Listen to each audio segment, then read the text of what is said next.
साथियों,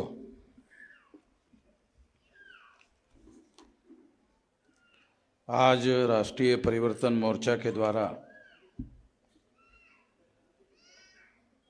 बहुजन मुक्ति पार्टी के समर्थन में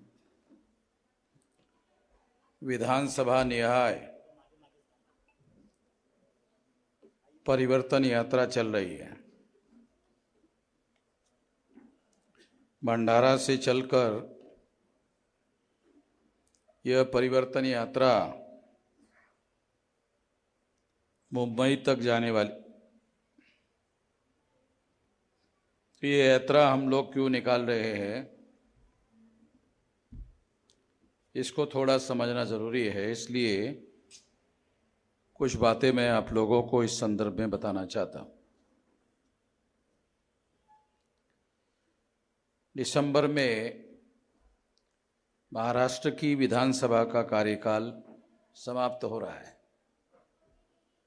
as per the provision of the constitution, संविधान के अनुसार विधानसभा या लोकसभा का कार्यकाल समाप्त होने के पहले संविधान के अनुसार चुनाव संपन्न कराए जाना पड़ता है। ये बंधन कारक है, संवैधानिक रूप से बंधन कारक है। इसलिए महाराष्ट्र के विधानसभा का कार्यकाल दिसंबर माह में समाप्त हो रहा है। उसके पहले महाराष्ट्र की विधानसभा का चुनाव होना तय है। इस बात को ध्यान में रखते हुए राष्ट्रीय परिवर्तन मोर्चा, जो राष्ट्रीय स्तर पर SC, ST, OBC माइनॉरिटी के जो छोटे छोटे दल है, छोटी छोटी पार्टियां हैं, सारे देश भर में पार्टियां हैं, उन सभी पार्टियों को, केवल लोगों को ही नहीं, उन तमाम छोटी छोटी पार्टियों को भी इकट्ठा करने का अभियान है, जिसके अंतर्गत ये राष्ट्रीय परिवर्तन मोर्चा जो राजनीतिक है और राजनीतिक मकसद के लिए ये बनाया गया है। साथियों, आमतौर पर हम लोग जब से देश में संविधान लागू हुआ और संविधान के अनुसार 1952 को प्रथम लोकसभा का चुनाव संपन्न हुआ, तब से लेकर अब तक हर 5 साल के बाद में विधानसभा का और लोकसभा का चुनाव संपन्न होते रहता है। तो ये आमतौर पर हम लोगों को देश में क्या दिखाई देता है, जब चुनाव होता है तो दो पार्टियों के बीच में वोटों का ध्रुवीकरण इस देश में किया जाता है। वो दो पार्टियां कौन सी हैं?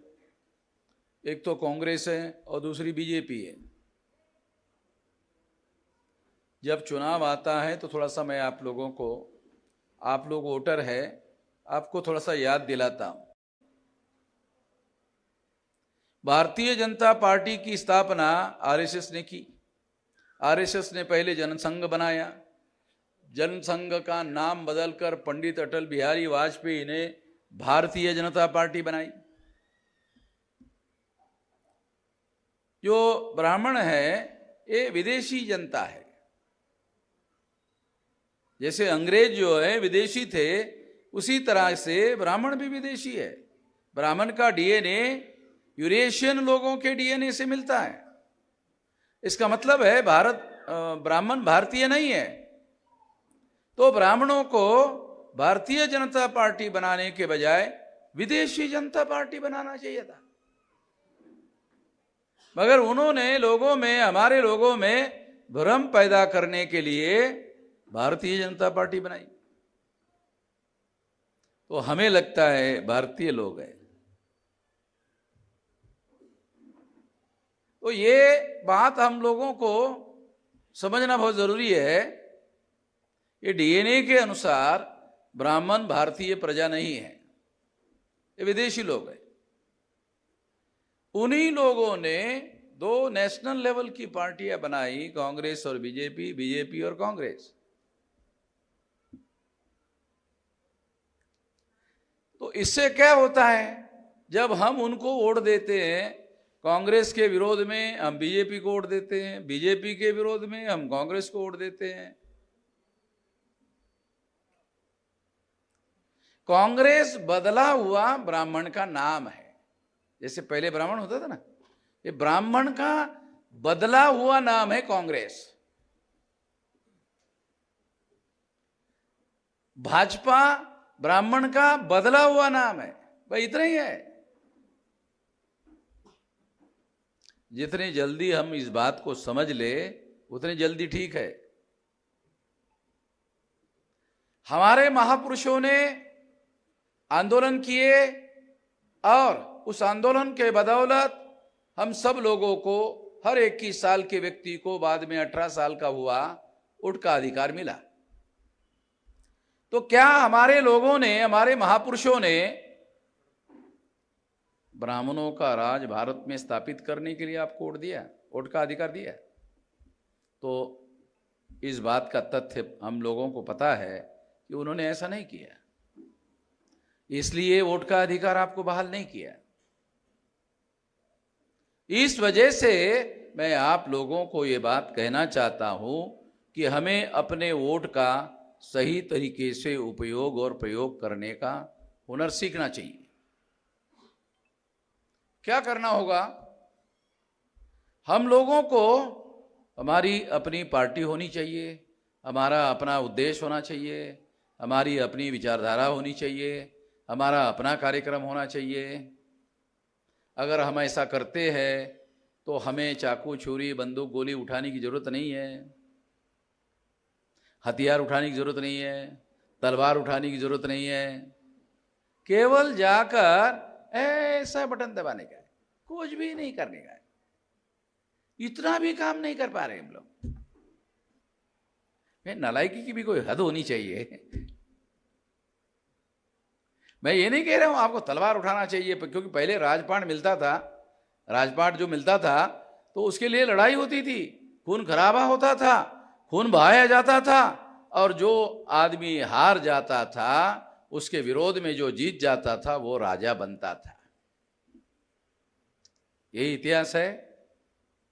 लोकतंत्र में खून खराबा करने की जरूरत नहीं है, तलवार उठाने की जरूरत नहीं है, चाकू, छुरी, बंदूक, गोली उठाने की जरूरत नहीं है, किसी को मारना नहीं है, किसी को काटना नहीं है, खून खराबा करना नहीं है। लाइन लगाकर शांति से ऐसे बटन दबाने का है। और उसके लिए भी बहुत ज्यादा जोर लगता है, ऐसा मुझे नहीं लगता। ये बटन जो है उसको दबाने के लिए बहुत ज्यादा ताकत नहीं लगती। तो हम लोगों को इतना भर करना है, हम इतना भर काम कर नहीं पा रहे हैं। क्या कभी हमने सोचा कि क्यों नहीं कर पा रहे? मुझे नहीं लगता हमारे लोगों ने इसके बारे में सोचा है। इसके बारे में नहीं सोचा। क्यों नहीं कर पा रहे हैं? ये जो बटन दबाने की एक्शन है, ये फिजिकल एक्शन है। मनुष्य का जो हाथ है, पैर है, आंखें हैं, दिमाग है, कान है, जो भी अंग है, वो उस सारे का संचालन दिमाग करता है। सारी चीजों का संचालन दिमाग से होता है, सोच से होता है, विचार से होता है। इसका मतलब ये है कि हम बहुसंख्य लोग तो हैं, खाली दिमाग के लोग हैं। बहुसंख्य लोग हैं मगर खाली दिमाग के लोग हैं। और उस खाली दिमाग में ब्राह्मण आके डालता है और उसी के अनुसार हम लोग चलते रहते हैं। क्योंकि दिमाग से प्रत्येक व्यक्ति दुनिया में संचालित होता है और उस दिमाग को संचालित करने का कार्य ब्राह्मण लोग करते रहते हैं। इस वजह से हम ब्राह्मणों के आइदर और कांग्रेस या बीजेपी, दो में से किसी न किसी पार्टी के साथ और सहयोग में खड़े हो जाते हैं। तो हमें अपनी पार्टी खड़ी करनी चाहिए, अपना संगठन खड़ा करना चाहिए। अगर आप ऐसा करते हैं, आपके पार्टी से एमएलए चुन कर जाएंगे, आपके पार्टी से एमपी चुन कर जाएंगे। अगर वो देश के संसद में 272 जाते हैं तो आपकी सरकार बन जाएगी, आपका प्रधानमंत्री हो जाएगा, आप लोगों का मंत्रिमंडल होगा। क्योंकि एक काम तो हमारे महापुरुषों ने कर दिया, जो काम हमको करना नहीं है। हमारे लोगों ने कोई आंदोलन थोड़ी किया। 21 साल के व्यक्ति को वोट का अधिकार मिलना चाहिए, इसके लिए हमारे लोगों ने कोई आंदोलन थोड़ी किया। ये तो हमारे महापुरुषों ने वोट का अधिकार हमें दे दिया। यानी वोट का अधिकार किसी भी कम्युनिटी को या किसी भी लोगों को या जन समूह को शासन करती जमात बनने के लिए सबसे पहले उसके पास वोट का अधिकार होना चाहिए। वो तो है, वो तो संविधान के अनुसार हम लोगों को बहाल किया गया है, तो हमारे पास वो अधिकार है। बस उस अधिकार का उपयोग और प्रयोग अपने फेवर में करना है, अपने समर्थन में करना है। तो हम लोग दुश्मनों के समर्थन में करते हैं। दुश्मन ऐसा करने के लिए जबरदस्ती भी नहीं करता है। दुश्मन के द्वारा जबरदस्ती से वो लोग ऐसा कर रहे हैं, ऐसा भी नहीं है। वो हमारे दिमाग को तैयार करते हैं। हम लोग अखबार पढ़ते हैं तो अखबार में जो कुछ लिख कर आता है उसे हम सही मान करके अब वैसी राय बनाते हैं। हम अपनी राय नहीं बनाते, दूसरे लोग अपनी राय, हमारी राय बनाते हैं। मीडिया वाले हमारी राय बनाते हैं, पार्टी वाले हमारी राय बनाते हैं, प्रचार के द्वारा हमारी राय बनाई जाती है, हमारी सोच बनाई जाती है, हमारा विचार बनाया जाता है। जब हमारे दिमाग में ऐसा विचार आ जाता है तो उसके अनुसार हम काम करते हैं।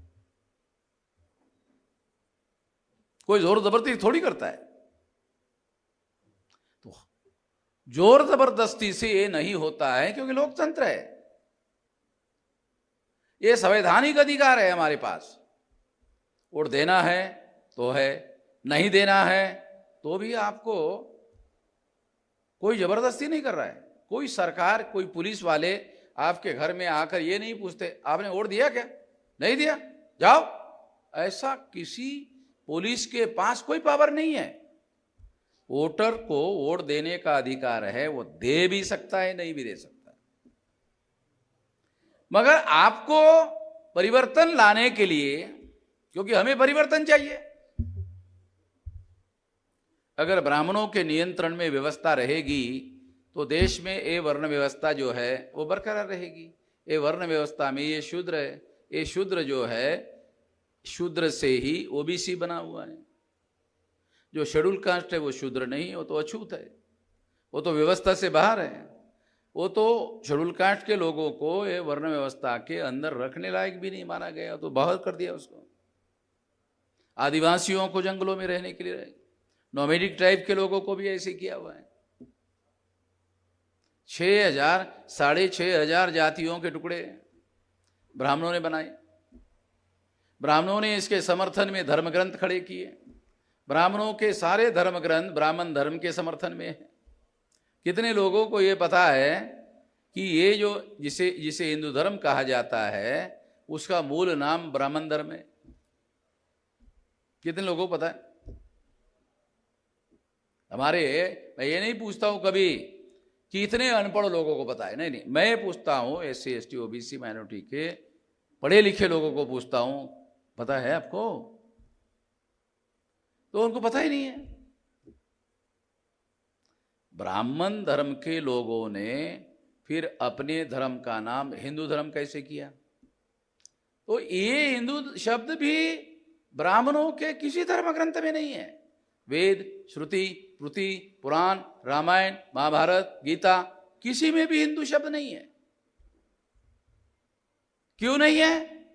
जब मुसलमानों का भारत में आगमन हुआ तब वो सिंध के द्वारा भारत में आए तो स का उच्चारण मुस्लिम लोग नहीं कर पाते थे, तो इस वजह से स का उच्चारण ह करते थे। पर्शियन भाषा में स का उच्चारण नहीं कर सकते थे, तो स का उच्चारण ह करते थे, तो सिंधु का हिंदू हो गया। वो सिंधु को हिंदू बोलते थे। और इस तरह से सिंधु के इधर रहने वाले जो लोग हैं वो हिंदू है, ऐसा मुसलमानों ने कहा, मुसलमानों के द्वारा कहा, मुसलमानों ने यहाँ की प्रजा को हिंदू कहा। तो मुसलमानों के द्वारा ऐसा कहने की वजह से ब्राह्मणों के किसी धर्म ग्रंथ में हिंदू शब्द नहीं है, क्योंकि उनका तो बहुत बाद में, ब्राह्मणों के धर्म ग्रंथ लिखने के 1000 साल बाद में मुसलमानों का आगमन हुआ। तो हिंदू शब्द कहाँ रहेगा, वो तो उसके बाद में आया है। मुसलमानों का भारत में आगमन होने के बाद हिंदू शब्द भारत के साहित्य में, भाषा में आया।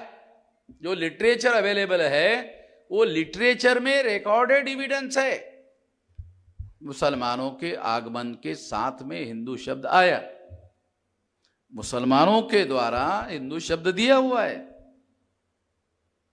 तो इसका मतलब यह है कि ब्राह्मणों के धर्म ग्रंथ का नाम, ब्राह्मणों के धर्म का नाम हिंदू धर्म नहीं है। क्यों नहीं है?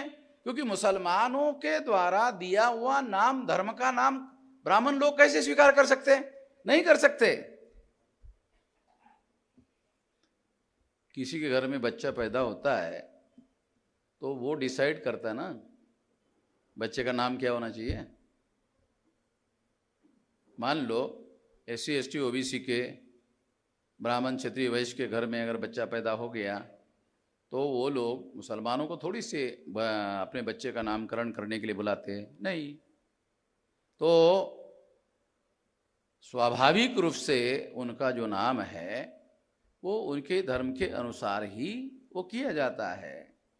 तो मैं आप लोगों को ये खास बात समझा रहा हूँ जो कहीं पर भी आपको कोई जानकारी देने वाला है नहीं है, इसलिए ये बात मैं आप लोगों को समझा रहा हूँ, बता रहा हूँ कि मुसलमानों के द्वारा दिया हुआ जो नाम है वो नाम ब्राह्मणों ने स्वीकार नहीं किया था। मगर जब अंग्रेज भारत में आए और अंग्रेज आने के बाद जब यहाँ आंदोलन शुरू हुआ, आंदोलन शुरू होने के बाद 1917-18 में ब्रिटेन में, इंग्लैंड में एडल्ट फ्रेंचाइज का आंदोलन शुरू हुआ। एडल्ट फ्रेंचाइज का मतलब है प्रौढ़ मताधिकार का, यानी प्रौढ़ मताधिकार का मतलब है हर 21 साल के व्यक्ति को वोट का अधिकार होना चाहिए। यह आंदोलन इंग्लैंड में शुरू हुआ। भारत ब्रिटिश इंडिया था, इंडिया नहीं था, ब्रिटिश इंडिया था, ब्रिटेन के नियंत्रण में था, इसलिए ब्रिटिश पार्लियामेंट में जो भी कानून पास होता था वो भारत में लागू होता था, क्योंकि भारत उसका गुलाम राष्ट्र था। तो इसलिए ब्रिटेन के पार्लियामेंट के द्वारा ये जो शब्द है, ये शब्द अंग्रेजों के द्वारा इस शब्द को जब लाने का प्रयास किया गया तो एडल्ट फ्रेंचाइज को लागू करने का प्रयास किया गया, प्रौढ़ मताधिकार को लागू करने का प्रयास किया गया, तो ब्राह्मणों ने सोचा कि अब परिस्थितियां बदल रही है। जन्म आधारित सिद्धांत के आधार पर ब्राह्मण के घर में ब्राह्मण पैदा होगा तो ब्राह्मण जन्मतः ऊंचा होगा, ये सिद्धांत ब्राह्मणों ने बनाया था। ब्राह्मण के घर में ब्राह्मण पैदा होगा और ब्राह्मण जन्मतः सबसे ऊंचा होगा, ये ब्राह्मण का सिद्धांत है। तो अंग्रेजों ने एडल्ट फ्रेंचाइज की चर्चा शुरू की तो भारत के ब्राह्मणों को पता चला अब हर 21 साल के व्यक्ति को वोट का अधिकार होगा। ब्राह्मणों ने जिनको पढ़ने लिखने के अधिकार से वंचित किया, उनको अंगूठा टेक बनाया, तो उन्होंने सोचा पढ़ाई लिखाई के आधार पर अगर वोट का अधिकार दिया जाता है तो इनको तो वोट का अधिकार मिलेगा नहीं। संपत्ति के आधार पर वोट का अधिकार दिया जाता है, इनको मिलेगा नहीं। टैक्स पेयर होने के आधार पर अधिकार मिलेगा तो मिलेगा नहीं। मगर वोट का अधिकार इस किसी के भी आधार पर नहीं बनाया गया, केवल आपकी उम्र, आप पैदा हो गए और आपकी उम्र 21 साल की हो गई, बस आपका पढ़ा लिखा होना, आपका संपत्ति वाला होना, आपका टैक्स पेयर होना जरूरी नहीं है। आपका केवल उम्र 21 साल का हो गया, आपको वोट का अधिकार। ये मामला देश में चला जब ये मामला देश में चला तो ब्राह्मणों ने सोचा, अरे हम तो 3.5% है, हमारी जाति की जन्माधारी संख्या जो है वो तो 3.5% है। 3.5% वोट के आधार पर अगर ग्राम पंचायत में चुनाव होता है तो ब्राह्मण तो ग्राम पंचायत का पंच भी चुनकर नहीं आ सकता 3.5% वोट के आधार पर, तो गांव का सरपंच भी नहीं बन सकता। जो गांव का सरपंच भी नहीं बन सकता 3.5% वोट के आधार पर, वो सारा देश का प्रधानमंत्री कैसे बनेगा? अब प्रधानमंत्री नहीं बनेगा तो राज्य सत्ता पर ब्राह्मण का कब्जा नहीं होगा, राज्य सत्ता पर ब्राह्मण का कब्जा नहीं होगा तो ब्राह्मण सबसे ऊपर कैसे रहेगा? नहीं रह पाएगा। इसलिए ब्राह्मणों ने क्या किया, ब्राह्मणों ने हालात के मुताबिक अपने अंदर परिवर्तन करने के लिए योजना बनाई, और योजना बनाकर उन्होंने ये योजना बनाई कि एडल्ट फ्रेंचाइज जो है वो हिंदू लोगों को, हिंदू शब्द इस तरह से आया, जो मुसलमानों का दिया हुआ हिंदू शब्द है वो ब्राह्मणों ने स्वीकार नहीं किया था, मगर जब उन्होंने ये सोचा कि हर 21 साल के व्यक्ति को वोट का अधिकार होगा तो केवल ब्राह्मण को 3.5% है।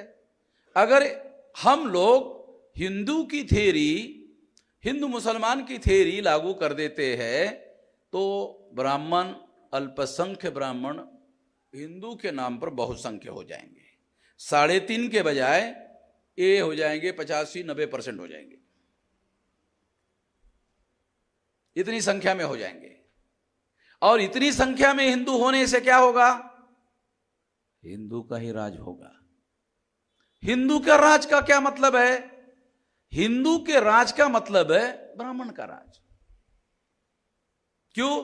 क्योंकि हिंदू धर्म के धर्म ग्रंथों का नाम क्या है? वेद, श्रुति, स्मृति, पुराण, रामायण, महाभारत, गीता, ये तो ब्राह्मणों के धर्म ग्रंथ है।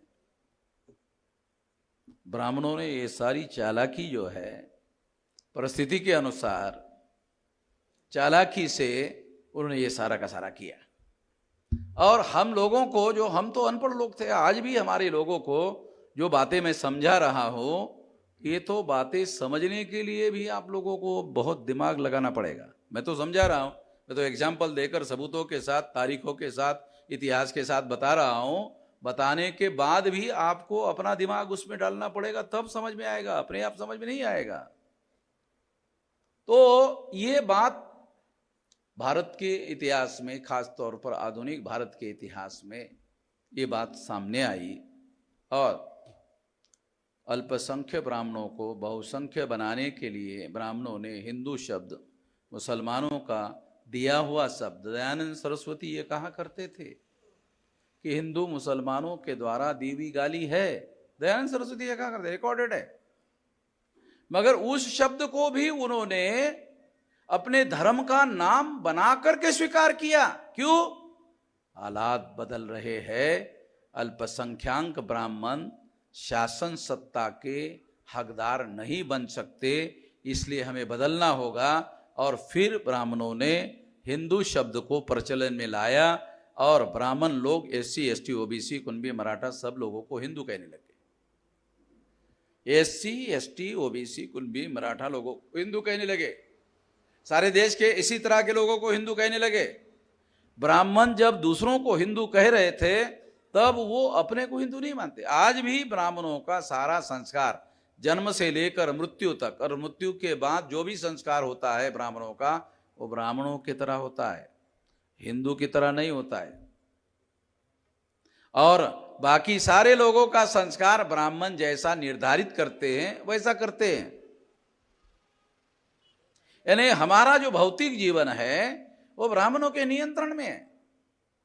बच्चा हम पैदा करते हैं, बच्चों का नाम क्या रखे, पंडित जी को पूछते हैं, पंडित जी क्या नाम रखे? अबे पैदा करने का काम किया, ज्यादा बड़ा काम किया, छोटा काम नहीं कर सकता।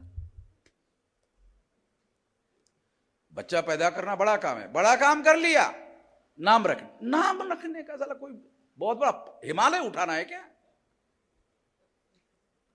छोटा काम नहीं कर सकते। ये सारी दिमागी गुलामी है, दिमागी गुलामी है। और इस गुलामी को बदलना बहुत ज्यादा जरूरी है। क्योंकि दिमाग में गुलामी बनी रहेगी, ब्राह्मणों की गुलामी बनी रहेगी, तो ब्राह्मण जैसा कहता है वैसा करना पड़ेगा। इसी वजह से ब्राह्मणों की पार्टियां जो 3.5% ब्राह्मण है, उनकी ही पार्टी रूलिंग में है, उनकी ही पार्टी अपोजिशन में है, और हम लोग लाइन लगाकर वोट डालते रहते।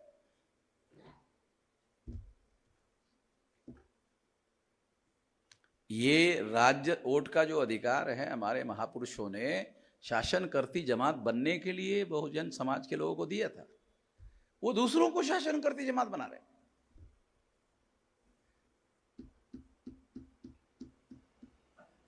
तो ये परिवर्तन लाने की जरूरत है।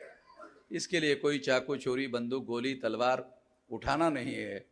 इतना काम भी हम लोग नहीं कर पा रहे। उसका मौलिक कारण ये है, हमारे दिमाग में बदलाव लाने की जरूरत है, हमारे विचार में बदलाव लाने की जरूरत है। अगर हम ऐसा करते हैं तो निश्चित रूप से एक बदलाव। मैं गांव का रहने वाला हूं, मैं आपको देखता हूं, मैं गांव का रहने वाला हूं, तो मैं गांव में देखता हूं, गांव के हमारे लोग पंडित जी को कभी सरपंच नहीं बनाते हैं।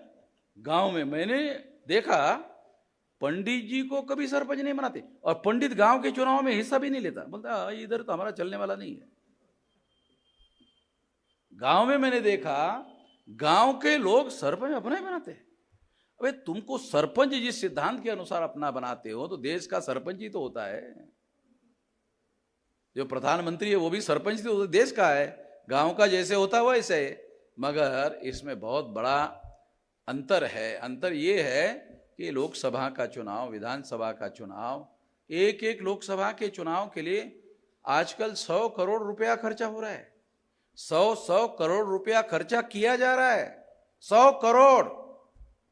अगर हमारे लोगों को पूछा जाए, हमारे लोगों को पूछा जाए, कामड़े को पूछा जाए, कामड़े 100 करोड़ कितना होता है, तो वो ऐसा करता है, 100 करोड़ कितना होता है? 100 करोड़। उसने तो लाख के बारे में भी बहुत कम सोचा। लाख के बारे में भी बहुत बार कम सोचा। तो करोड़, और फिर 10 करोड़, फिर 50 करोड़, और ये तो बहुत मुश्किल वाला मामला है। तो इसलिए ये जो काला धन इस देश में पैदा हो रहा है, और काला धन कौन पैदा कर रहा है? वो वही लोग पैदा कर रहे हैं। जो लोग देश की सत्ता में हैं, वो लोग काला धन पैदा कर रहे हैं। काला धन क्या होता है? कभी आपने सोचा काला धन क्या होता है? हमारे लोगों को काला धन के बारे में भी पता नहीं काला धन क्या है। क्या आपने अपने पास जो नोट है वो काली है? भाई साला काला धन के नोट जब काली नहीं है तो भाई काला धन क्यों कहते हैं? हमारे लोगों को पता नहीं काला धन क्यों कहते हैं। काला धन क्यों कहते हैं? देखो, जो इनकम टैक्सेबल है और आपने उस टैक्स को भरा, सरकार को टैक्स जमा किया, वो आपका पैसा सफेद है। वो जो पैसा है वो सफेद है। और जिस पैसे को आपने छुपा के रखा और उसके ऊपर टैक्स सरकार को पे नहीं किया, वो काला धन है। तो काला धन और सफेद धन का संबंध टैक्स के साथ है। अगर आप टैक्स पेयर हैं, आपके पास जितना पैसा है, अगर उसका आप टैक्स पे करते हैं, तो आपके पास जितना संपत्ति है, पैसा है, सारा का सारा सफेद है। अगर आपने छुपा के रखा और उसका टैक्स पे नहीं किया, काला धन है। वो छुपा के रखा हुआ जो पैसा है, चुनाव में निकाला जाता है, और चुनाव में लोगों के वोटों को खरीदने के लिए, लोगों के वोटों को खरीदने के लिए उस पैसे का इस्तेमाल होता है, काले धन का। और इस तरह से अल्पसंख्याक लोग, ब्राह्मण लोग जो काला धन पैदा कर रहे हैं, वो देश के शासनकर्ता बन जाते हैं लोगों के वोटों को खरीद कर। तो हमारे लोग जो है वोट बेचने का भी काम कर रहे हैं। उन लोगों को यह पता ही नहीं है कि वोट बेचने से क्या होता है। तो एक तो खरीदने वाले हैं, एक बेचने वाले हैं। तो जो SC ST OBC, उनमें मराठा, ये जो लोग हैं, इनमें से लोग बेचने वाले लोग हैं। और ब्राह्मण और तत्सम ऊंचे जाति के जो लोग हैं, जिन्होंने पार्टियां बनाई, वो लोग वोट खरीदते हैं। और इस तरह से हमारे देश में जो लोकतंत्र चल रहा है, ये इस तरीके से चल रहा है। जब तक ऐसा चलता रहेगा हमारे जीवन में किसी प्रकार का कोई बदलाव नहीं आएगा। हमारे कितने लोगों को यह पता है कि भारत सरकार का बजट कितने करोड़ रुपए का है? तो हमारे लोग बोलते हमको क्या लेना देना भाई, भारत सरकार का बजट कितने करोड़ का है, हमें उससे क्या लेना देना? बहुत ज्यादा लेना देना है, बहुत ज्यादा लेना देना होना चाहिए। भारत सरकार का बजट 42 लाख करोड़, कितना होता है पता नहीं साला कितना लाख होता है, 42 लाख करोड़। ये तो बहुत पढ़े लिखे लोगों को भी समझ में नहीं आता ये आंकड़ा, ये कितना होता है। इतना तो भारत सरकार को टैक्स मिलता है, 42 लाख करोड़ एक साल खर्चा करने के लिए इतना पैसा भारत सरकार के पास जमा होता है। पैसे की कमी नहीं है, ये देश जो है इसके पास पैसे की कमी नहीं है, इतना बहुत ज्यादा पैसा है। ये सारा पैसा वो सरकार बनाने वाले लोग तय करते हैं किस पर खर्चा करना है। 5-10 साल में इस देश के सारे लोगों की गरीबी खत्म हो सकती है, ज्यादा नहीं। इतना पैसा टैक्स में मिलता है। गरीब से गरीब आदमी भी टैक्स देता है। टैक्स भी 2 प्रकार का होता है, direct tax, indirect tax. Direct tax तो आपको मालूम होता है क्योंकि डायरेक्ट भरना पड़ता है। जैसे आपका इनकम है, आपकी सैलरी है, तो सैलरी से आपको सैलरी मिलने के पहले सरकार वाले जो है वो पहले काट लेते, तो आपको पता चलता है इतना इतना पैसा कट गया। इनकम टैक्स बोलते हैं उसको। दूसरा इनडायरेक्ट टैक्स क्या है? गरीब आदमी, गरीब आदमी खाना खाता कि नहीं? खाना खाता है, तो खाने के लिए गेहूं है, चावल है, ज्वार है, बाजरी है, और सबसे कम ये थोड़ा बहुत महंगा है नमक। नमक खाता क्या? राजा है इसलिए राजा ज्यादा नमक खा सकता है क्या? नमक के बारे में तो ये जानना पड़ेगा। नमक तो संतुलित ही खाना पड़ता है। राजा है, पैसे वाला है, इसलिए ज्यादा नमक खाऊंगा, ऐसा नहीं हो सकता। नहीं, उतना ही खाना पड़ता है। गरीब आदमी उतना ही खाएगा। मगर नमक के ऊपर टैक्स है। इसका मतलब है गरीब से गरीब आदमी भी टैक्स देता है। पता नहीं हमें, क्योंकि इनडायरेक्ट है। हम दुकान से नमक खरीद कर लाते हैं, उसी समय हमारा टैक्स जमा हो जाता है। तो गरीब से गरीब आदमी भी टैक्स पे करता है। अमीर आदमी तो इनकम टैक्स पे करता है। गरीब आदमी जो है कम से कम खाने पीने की जो वस्तुएं हैं उनके ऊपर टैक्स पे करता है। तो जितनी ज्यादा संख्या होती है उस हिसाब से उसका भी टैक्स बहुत ज्यादा होता है। अगर एक बार खाना खाता है उस हिसाब से टैक्स होता है। अगर आपने 2 बार खाना खाया तो 2 बार के हिसाब से टैक्स होता है। आमतौर पे हमारे देश में लोग जो है 3 बार खाना खाते हैं।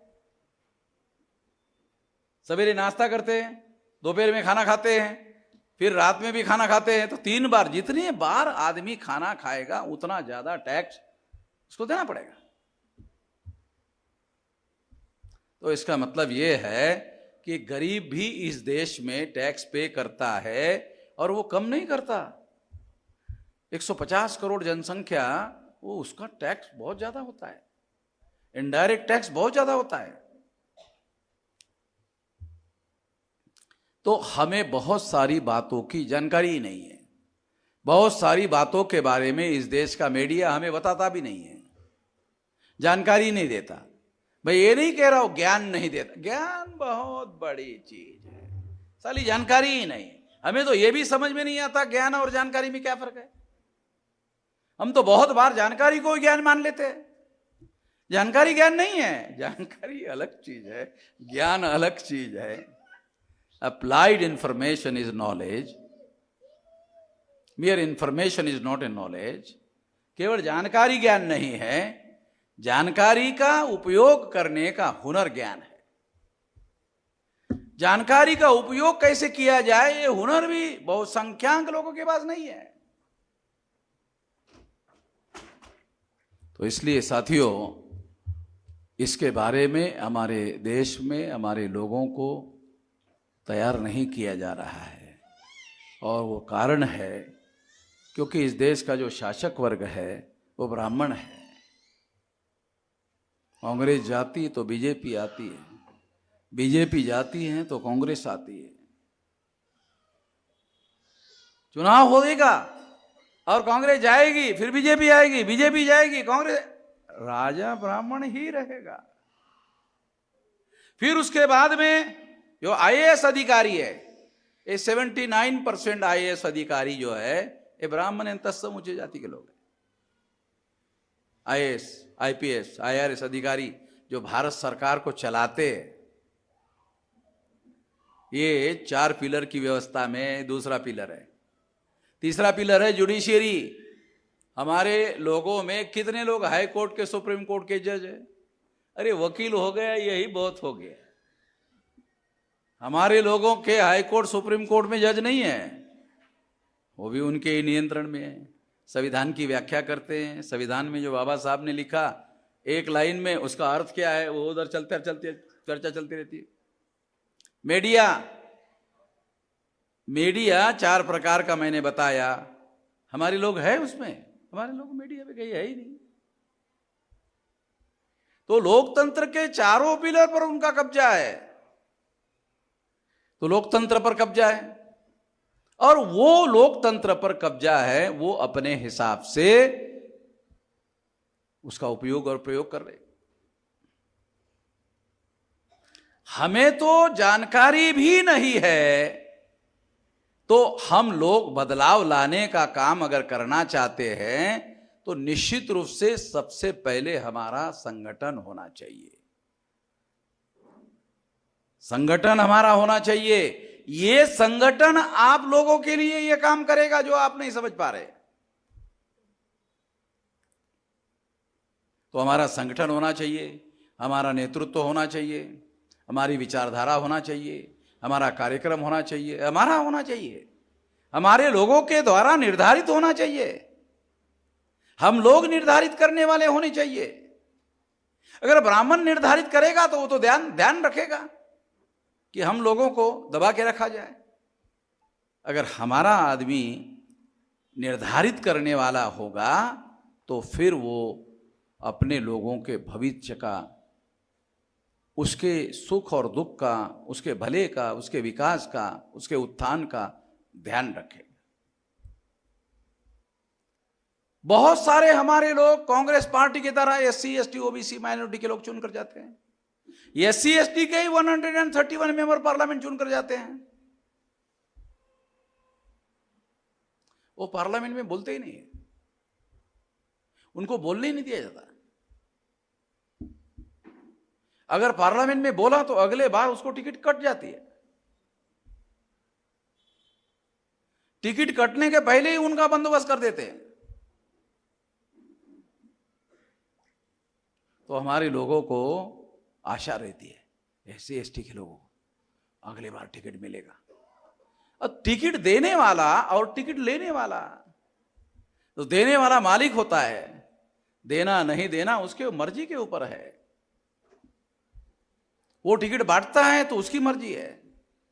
इसलिए काशीराम जी कहा करते थे हमारी पार्टी होनी चाहिए और हम टिकट बांटे।